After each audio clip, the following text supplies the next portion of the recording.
All right, back here on Buffalo Football Monday on One Bills Live. Chris Brown, Steve Tasker, and joined by Bills team reporter Maddy Glab, which can mean only one thing. The Maddy Awards, which are presented by Energy Mart, the official energy supplier to the Buffalo Bills. Welcome back, Maddy. We had a little bit of a hiatus there.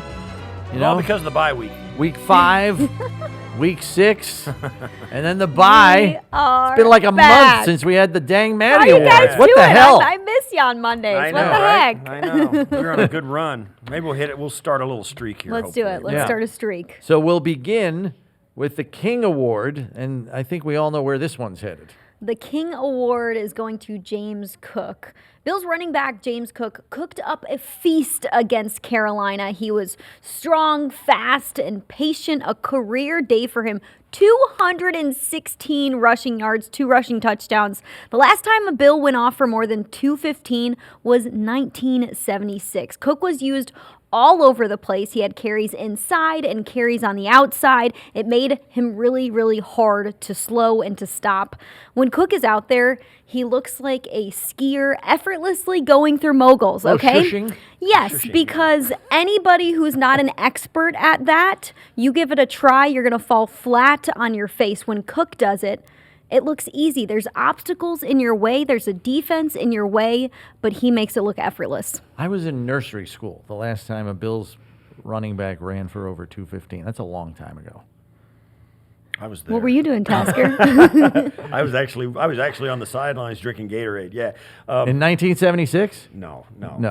But rushed for over what? 200? Over 215. 215. Oh, Because 215. All right. Thurman had Well, Thurman- I was 214 there with in Thurman. 1990. Yeah, 2-4. All right, whatever. We're talking about OJ in 1976. Thurman came out of the lineup early that night, or he would have had well more than that as well. But yes, that it's a special day, and they didn't.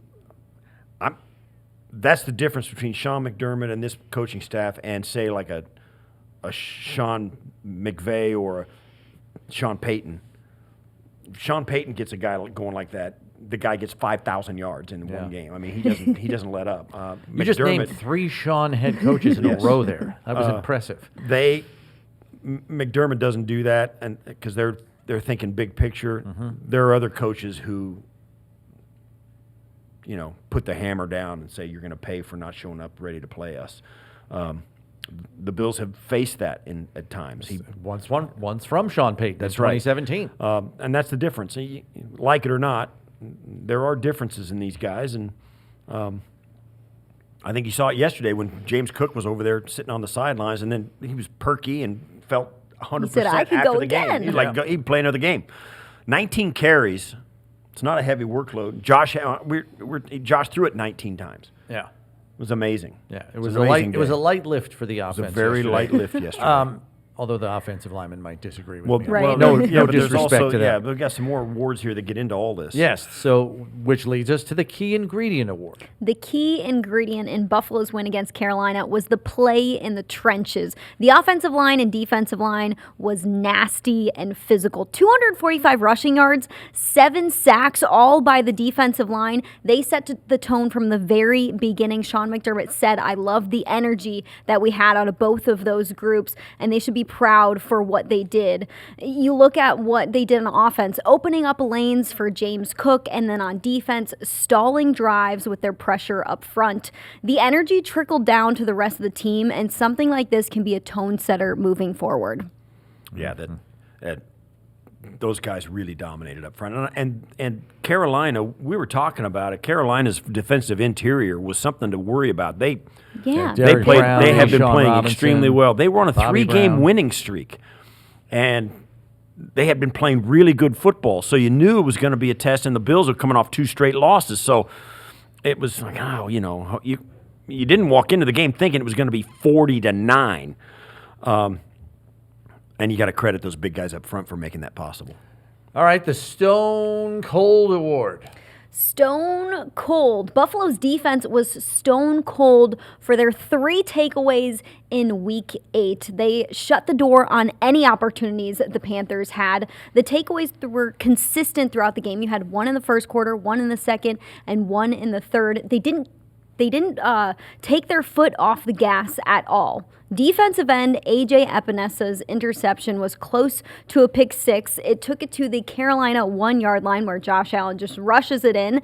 The athleticism, though, on that interception was off the charts. I don't know if you guys saw the replay, but A.J. Epinesa bats the ball down, kicks the ball to himself, and grabs the interception. The wherewithal, the ability to see what is in front of your eye in a split second to know, I got the ball's in the air, I need to kick it to myself, and I'm going to take off and try and get it to the house. I thought that was incredible. The offense scores 17 points off of those takeaways. Talk about complimentary football in a game. Sean McDermott loved it. He said that was a full football game and used complimentary football over and over again. A full team win, a full team effort in his post-game speech. That's also why the offense didn't have a ton of yardage. They had a 1-yard field to score on, and then they had another one at inside the 20 as well. So 2 really short fields to work with thanks to the takeaways.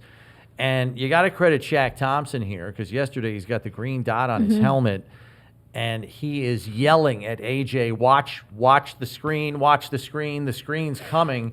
And so instead of running headlong at the quarterback, he kind of just pops out into that passing lane, which enables him to, jump up and snare the football like Spider-Man. They got the interception from A.J. there. They also forced 2 fumbles. And then, Carolina also had a third fumble. I don't think it was forced. I think that was the aborted play where they banged the snap off. But having the ball on the ground that much is always a huge problem. The Bills were there to take care of both their forced fumbles. They got them both, and that's huge as well. The Mr. Undefeated Award. Mr. Undefeated.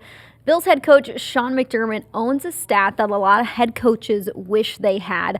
A perfect 9-0 after bye weeks as Buffalo's head coach. He was asked about it in the press conference last night, and McDermott joked and said, "It's luck." No, it's really about what they do in the bye weeks. They like to reset and rest. The Bills do an incredible job of self-scouting, figuring out what are we doing right, what are we doing wrong, and going into the fine details of how they practice, how they meet. With McDermott as Buffalo's head coach, they're in good hands right now. Yeah, they really are. Brownie says it all the time. They course correct extremely well. When they have extra time to do it, it's evident. And it's now 11-0, going all the way back to 2015 for the Crazy. organization. The Philadelphia Eagles have the record. It's 13 straight, so they're only 2 away from that now as a team. But yeah, good job by McD. All right, the Welcome Back Award. Welcome back. It's going to defensive end Michael Hoecht. Hoecht was a weapon in his first game back as a Bill. He lined up on the inside, on the outside. He had high energy and high effort, producing a sack and a half, a forced fumble, and 5 pressures. He was a tone setter for Buffalo's defense. Sean McDermott said it. Michael Hoecht brought an attitude to the game. And in somebody who's coming back for his first game as a Bill in Week 8, you bring a fresh mindset, you bring new energy, and that can infect an entire team. Yeah, it was fantastic, and it was, I think, better than most people could have hoped. Realistically, and it was good to see. It was good to see. This last one, the last award I want to talk to you about was something I was thinking about coming into the game. We knew we had some injuries defensively. Milano was a question mark. Bernard was a question mark, and I thought, man, if they're smart, they got to put Shaq Thompson on the field. Shaq Thompson, he, I think, was the secret weapon in Buffalo's Week 8 win against Carolina. Shaq Thompson played 10 years for the Carolina Panthers. You knew this game meant something for him. Right. And he goes into this game helping an injury-riddled linebacking unit, giving them the tips and tricks for how they can beat this team. You saw it in his effort. You saw it in his passion on the field. And then, like you said, Chris, you saw it with how he identified something at the line of scrimmage right before A.J. Epenesa's interception, told AJ the entire defense knows what's happening. AJ Epinesa gets an interception, which is almost a pick six, and the offense scores 7 points off of it. Yeah. It's huge. I thought that was a great move. It gives them the emotional boost. Brownie and I talk all the time. You need some guys to show up with some emotional content, and you knew Shaq would do that in a game like this. Well, it was a great move by the Bills. Let Terrell Bernard, even if he was ready, let him sit for a minute.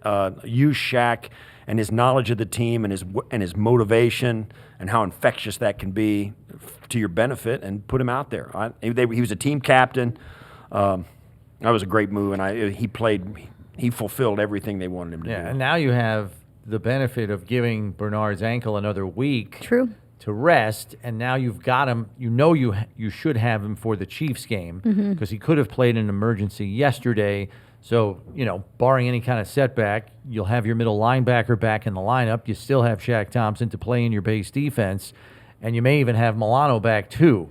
So you might actually be healthy for once playing the Kansas City dang Chiefs. Fingers Way crossed. to talk on, at least you're talking like that on my way to go, Brownie. Somebody's going to go down and practice this No. week now because you're Well, talking. you're already like down We're at knocking. Oliver. We We're already took knocking. care of it. That's true, yeah, and that's it never goes away. I mean, it's always. Why there. can't we have nice things? You want Yeah. to explain this to me? Yeah. Like we have a nice resounding 31-point win. We can't get out of it healthy too? Like, is that too much to ask? Apparently it is. Apparently it is. Somebody who just started working for the team in the last years asked me this question a couple days ago.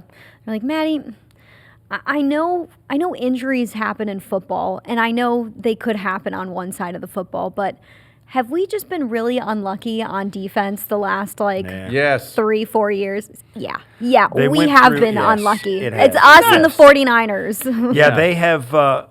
They went through early in the 2020s, 2020 or 2021. They were the healthiest Team in football for Yeah. 2 and straight now years. We've been paying and now for it ever karma since. has Paying for it ever since, Yeah. without question. Maddy, thanks for this course. edition of the Maddy Awards. We hope to see you a week from today because that will mean it'll be a very big victory Fingers on Sunday. crossed, guys. So we hope to see you next Monday at the same scheduled time.